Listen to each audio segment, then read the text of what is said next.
If I could turn back time to my 40s when I was trying and struggling to lose body fat, and I could implement one thing, this thing would be it, this change in my diet. And most women are not doing this nearly enough. Hello fam, and welcome to my channel. My name's Melissa Neal, and this channel is all about helping you, if you're a woman over 40 or like me over 50, get in fantastic shape. And being a woman over 40, or maybe you're in perimenopause, menopause or postmenopause, the way that you do things differently, both with your exercise and with your nutrition, can be an absolute game changer. And most women, what is happening is you're not getting in nearly enough protein, and protein is a massive game changer. You do need to do this differently than you did in your younger days, and the recommended amount of protein for women over 40 is going to be 1 gram of protein for every pound in your body weight, or if you weigh over 170 pounds, shoot for your goal body weight. But when I talk to women, they're actually not getting this amount of protein in, and they tell me it's a real struggle. I mean, I find it quite easy. I've been doing this for about 4 or 5 years now, and it doesn't matter whether you're vegan, plant-based or vegetarian. I'm going to take you through how to do this today. But first of all, I'm going to talk about why. Why do you need to get that amount of protein in when it didn't really matter so much in your younger days? It really goes against some of the information that you will see. So some of the information that you'll see that comes from, people like the World Health Organization will actually say 1 gram of protein for every 2 pounds in body weight. But actually, that is not nearly enough when you reach over the age of 40, because what protein is actually going to help you build and retain muscle mass. And as you get older, you're actually losing muscle mass. And what you want to do is to actually try and retain what you've got. It's even better if you can build it back up, because that has a massive impact on your metabolism. So when you have more muscle when you're younger days, your body burns fat more easily. It's going to be the same when you're older, but the problem is when you're older, you've actually lost muscle mass at a rate of 1% per year when you reach over the age of 40. So that's quite significant. I'm 56. I would have lost, if I hadn't done anything about it, about 15 or 16% of my muscle mass by now if I hadn't done anything. And one of those things is strength training, and the other thing is taking enough protein in. But also, what protein does in itself is it actually boosts your metabolism, because it takes longer for your body to break down protein when you eat protein. So out of all the macronutrients, it's going to be slower to digest, and that's going to help your body burn more fat as well. And so what happens when you start consuming more protein is it actually helps boost your metabolism, and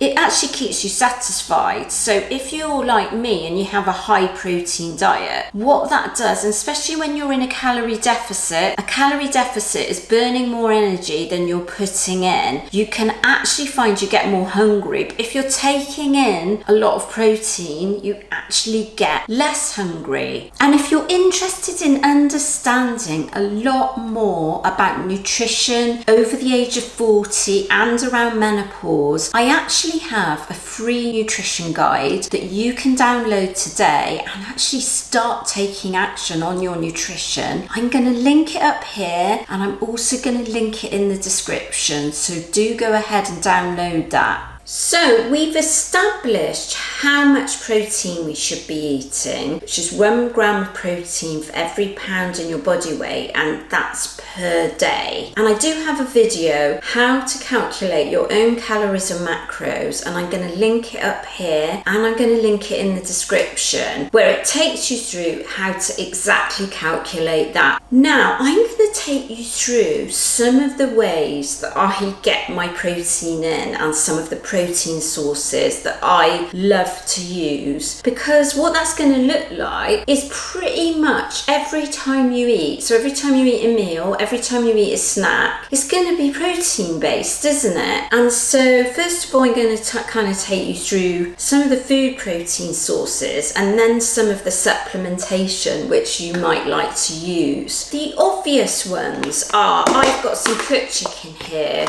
We just keep this cooked chicken here in the fridge. There's some thigh there's some breast. It's just a whole chicken cut up into pieces. Some of it's like deboned.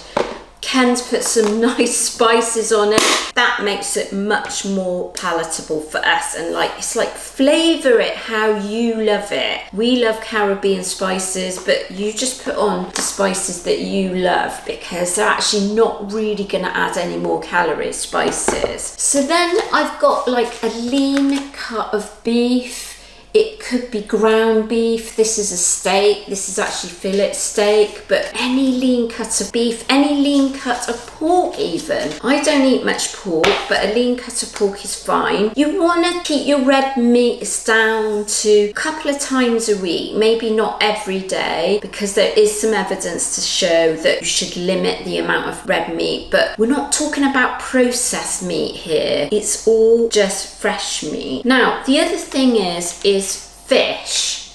So I absolutely love smoked salmon. The good thing about oily fish, or more cheaply you could have something like mackerel. So there's mackerel there in a can. I absolutely love women over 40 to have oily fish, because oily fish actually gives you a lot of like nutrients. It's anti-inflammatory as well, and it has good fats that are really good for you, and you do need good healthy fats. If you're on a bit of a tight budget, kind of a can of tuna that's in a plastic packet, but you can kind of have that, and that's a fantastic source of protein. And then eggs.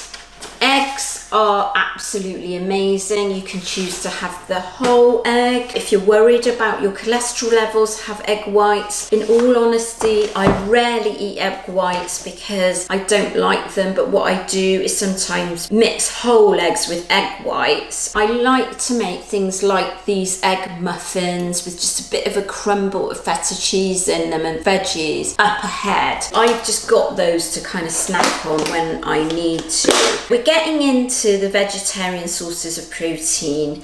Greek yogurt is my absolute go-to. The reason Greek yogurt, some Greek yogurt you'll find is actually made from sheep's milk. So for people that have got a cow's milk intolerance, sometimes they can find sheep's milk is better for them. They're not always made with sheep's milk though, so you do have to check with that. But this one's 0% fat. You can go for full fat, that's okay, but it's just going to be higher in calories, so you have to watch for that. Whereas with the 0% fat, you can have a large amount of it, and that means that you're going to get your protein in, and it's a lower amount of calories. The next one is tofu.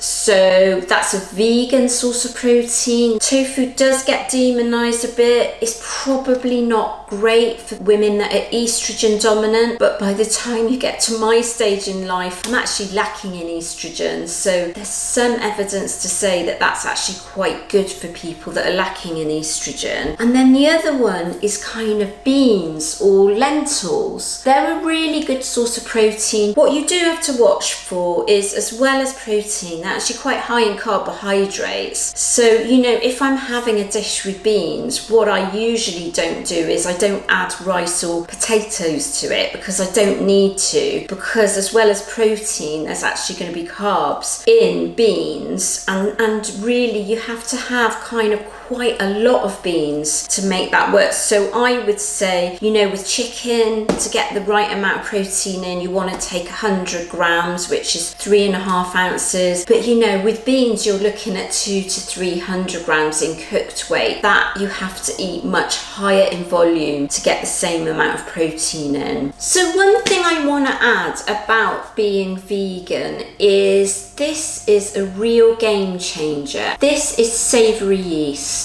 and that's that one there. You can buy this brand on Amazon, but what it does is it's kind of got a cheesy, nutty flavour. It's like a sort of powder form or flakes. It's in flakes really. And what that does is it adds protein to your meal. For vegans and plant-based eaters or even vegetarians, you can kind of sprinkle it on other things and it's going to add lots more protein. So if you're making like a bean dish, what's a really good idea is to actually add some savoury yeast to the top. There is another really easy way of getting protein in, and that's using protein powders. And you know, I have to admit, I do use protein powders, I do use protein bars as well, because sometimes it's just a really quick and easy way to get protein in. You can add protein powders to your food, you can have them in a drink, blended up. Loads of ways. I make things like protein pancakes and protein and oat bars. There are recipes here on YouTube for those. You can even make protein dessert. It's really good because it gives you so many options to include protein intake and then really bump up that protein intake quite easily. But you don't have to use them. You can get all your protein through food. And you know, I've got some examples here. So I've got this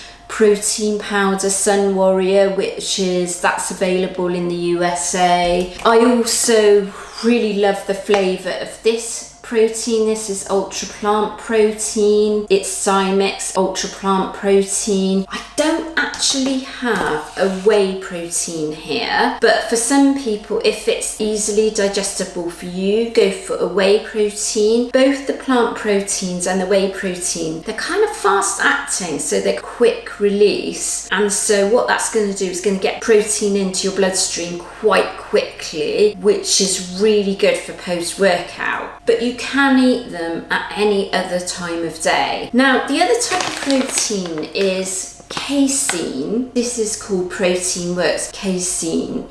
And casein, so that's actually a slow release protein powder. A lot of people actually use those at night before they go to bed, because if you're in the business of building muscle, which hopefully you are as a woman over 40, then it's quite a good way to sort of make sure that you're getting protein through the night and muscle recovery. But you know, you can have casein at any time of day. It doesn't really matter. It's just a different type of protein. You can also supplement with protein bars, but always look for the ones that are very low in sugar, because a lot of candy chocolate bar brands are actually bringing out their own protein bars, and they can be loaded with sugar. Always watch for that, but they're really good snack on the go, and like protein powder, they are another way to get in protein. You do have to understand that they are actually kind of like a processed food really, and less in their natural state. When you're perimenopausal or going through menopause, some of these sorts of things may cause inflammation in your body, so you do have to watch for that. But I've got this one here that's a vegan one,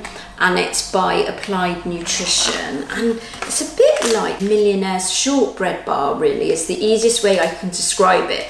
So they're also quite good if you've got a sweet tooth like me and you want to have something where you feel like you're kind of getting a treat. These ones here, they're done by a company called Grenade, which I think this brand's only really available in the UK. It would be quite expensive in the USA.